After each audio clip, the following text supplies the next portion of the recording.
What's up everyone, it's Kelly and today I've got another swatch review for you. So today we are looking at the brand new Spring 2022 collection from China Glaze, which is called Mystic Bloom. I've actually heard some mixed reviews about these polishes, so I'm excited to share my opinion. But if you haven't heard of China Glaze before, they are a mainstream nail polish brand that is 7-free, meaning they are free of 7 of the potentially harmful ingredients that are often found in nail polish. They are vegan, meaning they do not use any animal-derived ingredients, and they are cruelty-free, meaning they do not test their products on animals. So we've got 8 polishes in the collection. They're all specialty finishes. We've got no cream finishes, and there's definitely some pretty unique ones in here. But before we get into these swatches, I just want to take a moment to thank the sponsor of today's video, which is Skillshare. Skillshare is an online learning community with thousands of inspiring classes for anyone who loves learning and wants to explore their creativity and learn new skills. They have such a range of different classes that are available, from photography and graphic design to creative writing and even productivity and lifestyle. They're ad-free, so there's no commercials, and they launch new classes every week, so there's always something new to discover. So I've been a paying member of Skillshare for over a year now, since before I ever worked with them, and I have taken so many classes in photography and fine art and drawing, but recently I've been getting really into self-care and wellness content. I just started a new class called Meditative Bedtime Routine, Mindful Patterns and Affirmations for Better Sleep, and I'm really excited for this one. It actually combines art and meditation. Just very excited. I really highly recommend Skillshare. The first 1,000 people to sign up using my link in the description will actually get a 1-month free trial, so definitely check that out if you're interested, and thank you again Skillshare for sponsoring today's video. Anyway, back to the polishes. Like I said, we've got 8 of them to go over, so a pretty nice size collection. Let's dive in and then we'll talk a little bit more about my thoughts, pricing, availability, all that good stuff, so roll the footage. As with all of my swatch and review videos, I am going to be using base coat underneath all of my swatches just to protect my natural nail and prevent any stains. Today I am using the Cuccio base coat. So we'll start off with this first shade, which is called Fairy Tale Bliss, and I would describe this as a coral, maybe even salmon pink shade that has a duochrome pink to gold shimmer running throughout. Now, most of the time I think that shimmer looked really pink, but at more extreme angles I was able to see that really gorgeous gold shining through. And on the first coat I thought this was going to be very sheer. I ended up actually getting full coverage in 2 coats, but I still felt like there was a little bit of a jelly-like consistency. Even though it did cover my visible nail line, I really like that. It kind of feels almost like a crelly, where it sits somewhere in between being a full coverage cream finish and being a sheer jelly finish. If you have long nails, you'll probably see a little bit more of that visible nail line. Next up we have the shade Pretty as a Petal, and this one is a super light peachy pink shade, and this one is actually a matte finish, so it kind of has a little bit of a frosty look to it. There's definitely a silver sheen going on, but this one was super opaque. I actually ended up getting full coverage in the first coat, but of course I did want a second just to make it feel like a complete manicure. I did notice that this one didn't look streaky on the nails. I was still careful with application, but just keep that in mind. I don't think that this is a tricky one to work with. And then here's what it looks like when it dries down to that matte finish. I do think that the China Glaze matte formula is a little bit thicker, but it's still pretty beginner friendly. Next up we have the shade Instant Sparks, and this one is a very pinky toned neutral beige shade, and this one actually has both a subtle shimmer running throughout and then also these irregular little holographic flecks in there. They're super subtle. They look a little bit more silver than hollow, but sometimes when they catch the light you can see a little bit of that rainbow coming through, and I thought this one was really pretty. For some reason it's giving me a little bit of a holiday vibe, but I do appreciate the sheerness of it in 2 coats. I think for some reason jellies always make me feel like spring and summer, so I think that made it feel a little bit warmer to me. But I did end up trying a 3rd coat just to see what that looked like, and it was able to give me full coverage and cover up that visible nail line, so it's just up to you whichever way you prefer to wear it. Next we have the shade Mystic Dawn, and this one is another neutral beige kind of base color, but this one has a really intense blue shimmer running throughout, and there's a slight duochrome to it, so at more extreme angles it actually looks a little pinky. Now this one is a full sheer polish. As you can see, it does not come out to full coverage on the nail. Even in 2 coats, it's still extremely sheer, and I honestly like shades like this. I think this one is going to either a love it or hate it thing. I know because it almost has a little bit of a yellowy undertone. Some people might not like this and think that it looks like the nails are a little dirty or stained, but I don't know. I think it's really cute and refreshing, and I really like that blue shimmer in there. Next up, we have the shade Planted and Enchanted, and this one's actually a really interesting one. It's a green base, but then there's this blue,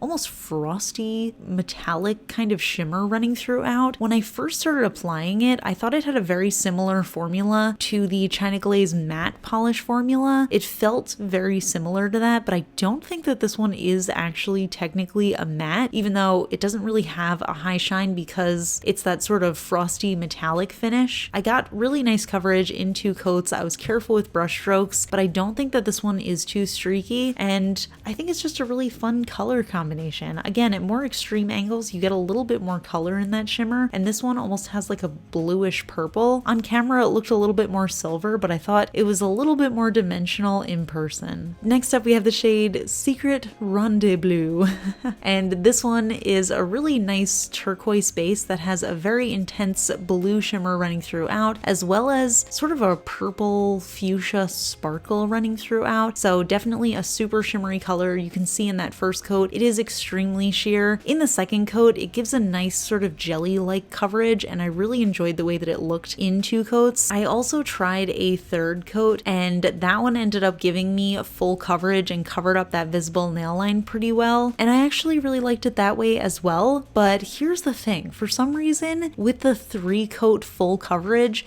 this shade looks more like a summery color to me than a springy color. Again, there's something about sheer polishes that feel very springy to me, so I think I actually prefer this one in 2 coats for a spring vibe, but then I feel like I could also carry this into summer and wear it in 3 coats for like a summer mermaid vibe. Next, we have the shade Bloominescence, and I have to say this is my absolute favorite name out of the whole collection. I just think that's really cute and clever. This one is a really beautiful metallic purple shade, and again, this one does have a matte finish and it does have that thicker matte formula. So as you can see, first coat pretty sheer, ended up getting full coverage in the second, and I was able to see so much dimension in the sparkle in this. If you look really closely, you can actually see blue and fuchsia shimmer in there, but then when you pull out a little bit more, it looks like that nice purpley color. So definitely really enjoyed that. I think the matte finish in this one is a little bit more subtle. It almost has a little bit of a plasticky look. Looking at it on camera, I feel like I probably should have gone in with a third coat, but in person, I thought it looked good in 2. And last but not least, we have the shade Bloomphoria, which is a slightly less clever name than Bloominescence. But this one is a really soft lavender purple sheer that has a really intense duochrome shimmer in it that shifts from bright green into pink. And this is another one that I think is just so pretty. It looks really pearlescent on the nails. I really loved the way that it looked in 2 coats. Again, I just really like that sheer look where you see just a touch of visible nail line, and I love that really intense contrasting shimmer in there. But I also love the way that it looked in 3 coats where it was just a little bit more full coverage. I think this one really looks so pretty in person. I don't think that my camera did this one justice because there's just something so ethereal about it. It feels very dreamy. And again, looking at it on camera, I think I can see a little bit more of the visible nail line than I was able to see with the naked eye, but in person it looked really pretty. So here are all of the polishes together, and I have to say, I think they look so beautiful grouped together like this. I think this color story is absolutely gorgeous. I'm going to talk a little bit more about that in my outro, but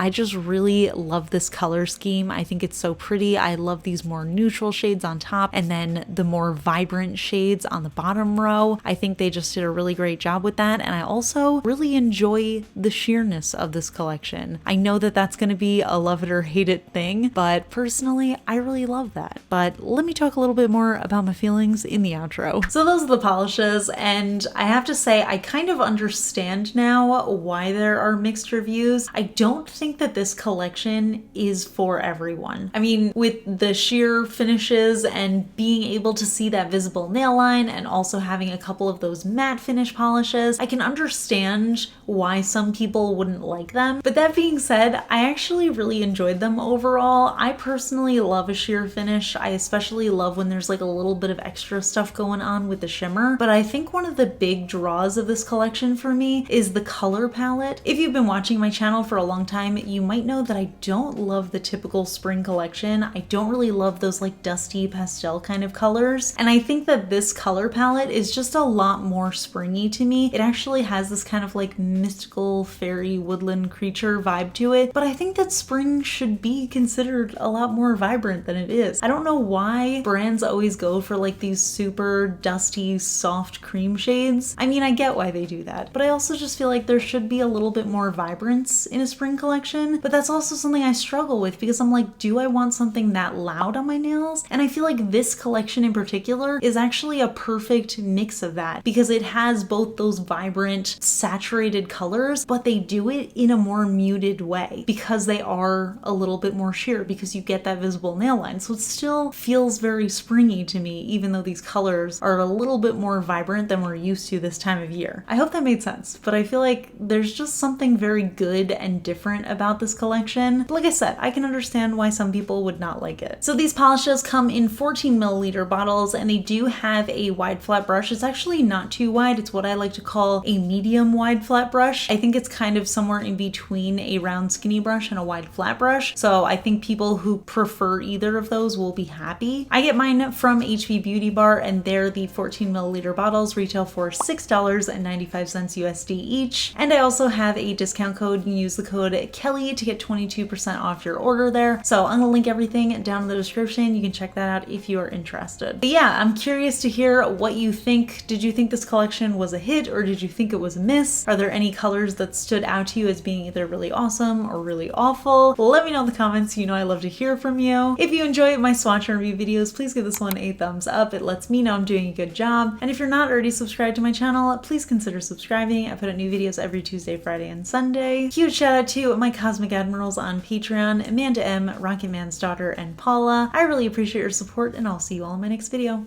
Bye. I have no words for today's fun fact question. Today's question comes from Patreon supporter Brooke B, and Brooke B wants to know, thoughts on Arizona iced tea? Should it be consumed hot?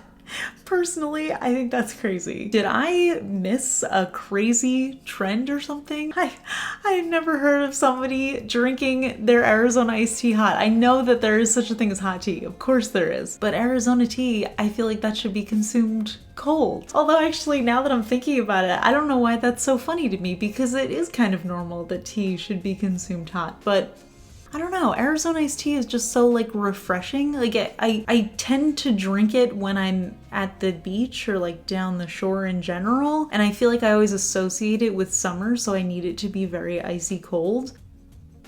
I don't know, maybe it should be consumed hot. I'm not gonna personally heat up my Arizona iced tea, but if somebody offered it to me, like maybe in the fall, I would consider it, but I don't know. That's the other thing, their flavors feel so summery to me, but is that because I just drink them in the summer, or is that because they are actually summery? I don't know. I don't know anything anymore. Oh my gosh. I don't have an answer to that, but if anybody else does, please leave them in the comments, because now I'm confused. I'll see you all in my next video. Bye.